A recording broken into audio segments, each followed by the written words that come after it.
my name is Gwen and I am feeling a whole lot better since last week. So in this episode, we're gonna talk about Marvel's famous vampire hunter, Blade. But before we continue, give this video a thumbs up, comment down below if you like the content that we're doing here, and also let me know any other topics you want us to explore. Now, let's get back to the video.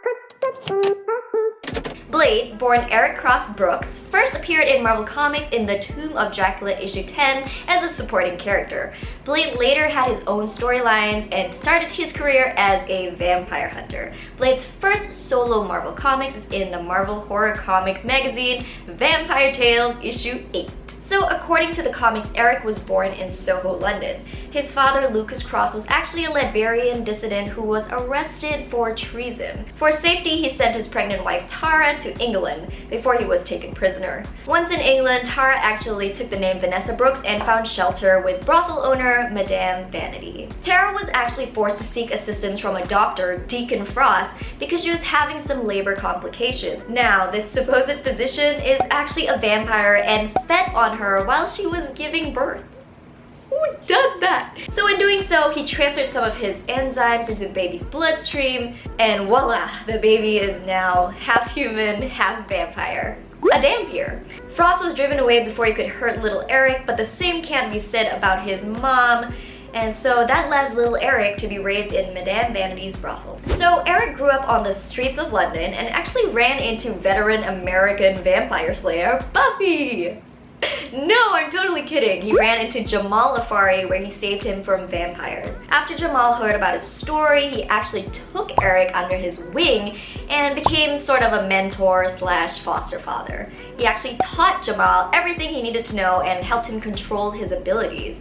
So everything from like fighting, killing, hunting vampires, Jamal taught him. Eric, determined on avenging his mother's death, actually turns himself into a vampire slayer just like Afari and gives himself the name Blade. Eventually, Afari and Blade split up when Blade killed a man who he mistook as a vampire. Since then, Blade continued his career as a vampire hunter as a loner, trusting only himself in his lifelong quest. He has also proven to be as capable a compatriot as he is a lone warrior by teaming up with different allies such as Noah Van Helsing's vampire hunters, Hannibal King, Night Stalker, and even his dalliance with the Midnight Sun. Speaking of power, Blade possesses all of the vampire's strengths without their weaknesses. So what are some of his abilities and his superpowers? Let's look into that as well as some typical vampires from other fiction. So in most fiction, vampires are depicted as immortal, which is insane and amazing, and I am ready for it. My neck is open, you can turn me. But what can immortality do for these vampires?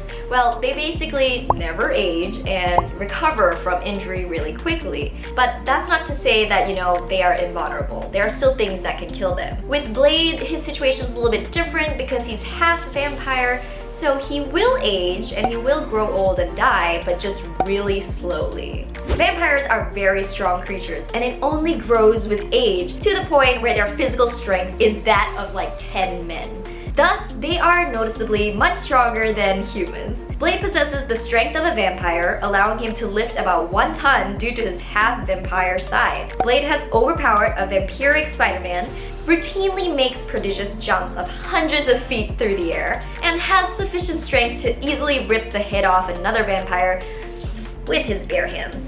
True vampires have many weaknesses. Among them are sunlight, garlic, silver, fire, or like Christian implements such as crucifixes or holy water. So all of these things Blade is pretty much immune to. Vampires are also highly allergic to silver, supposedly because of the metal's mystical purity. As a result, silver blades or bullets are capable of killing vampires. If merely injured, it will take a vampire much longer to heal than if the injury had been inflicted by another material. Blade is also immune to the effects of religious icons. Just like any vampire, Blade is capable of moving and running super high speeds, so like even faster than a human eye can catch. And he also has the ability to accelerate his movements in an instant. But he's still not as fast as a pure vampire. His reflexes though are similarly heightened as well. While vampires usually do not die of disease or any other human afflictions, they are often said to have faster than normal healing abilities, but there are various methods for their destruction. Blade, like true vampires, possesses an accelerated healing ability that allows him to heal mild and moderate injuries with much greater speed and efficiency than ordinary humans. He is also capable of healing from severe slashes and puncture wounds within a matter of minutes to hours. However, as a Dhampir, Blade also has different abilities, which other vampires do not possess. Those abilities would put Blade in a more advantageous situation while hunting vampires. Blade is practically proficient in any form of weaponry known to men.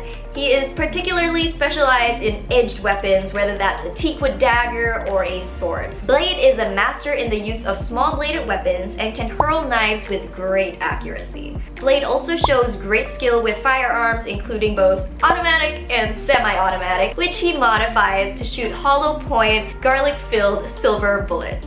Blade is also a master martial artist. After training with Jamal Afari as well as other various private instructors, his main form of combat is a mixture between boxing, capoeira, eskrima, hapkido, jiu-jitsu, kung fu, and ninjutsu. He is also proficient in Krav Maga. Sounds like some other superheroes I know.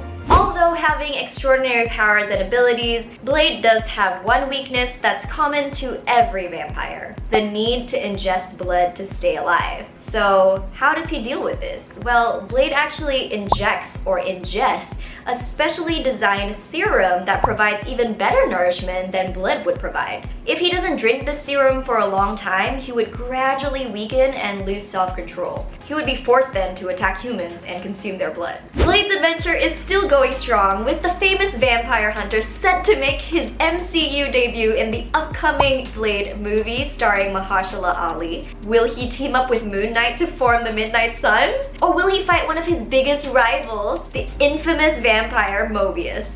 I don't know, but I'm so excited to find out, and I guess we will see soon. And that brings us to the end of our video yet again. Do you guys like this kind of content, or do you have anything to tell us? Let us know in the comments down below. As usual, don't forget to like, subscribe, and please share our videos because it would mean so much to me. I'll see you guys in the next one. Bye!